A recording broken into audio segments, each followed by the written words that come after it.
Good morning, guys. Today we're going to talk about the power of the rosary.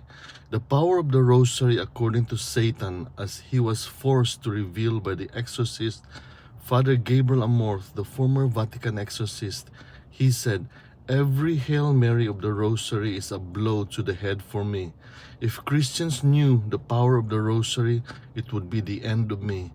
Satan added, "Now that we are forced to speak, we must also tell you this. Nobody who perseveres in saying the rosary will be damned, because she obtained for her servants the grace of true contrition for their sins, and by means of this they obtain God's forgiveness and mercy."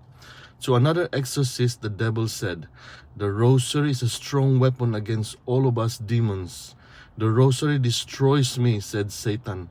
"It is a very simple prayer, but whoever prays it is unified with the life of Christ and Mary.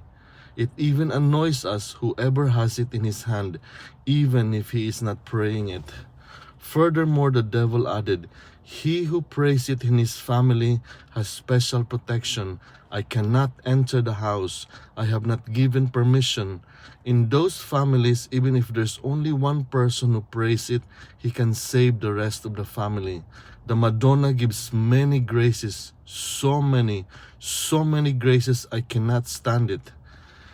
Hearing the great value and importance of the rosary from the devil himself would encourage us to pray the rosary daily for conversion of sinners, release of souls in purgatory, salvation of souls, and peace in the world.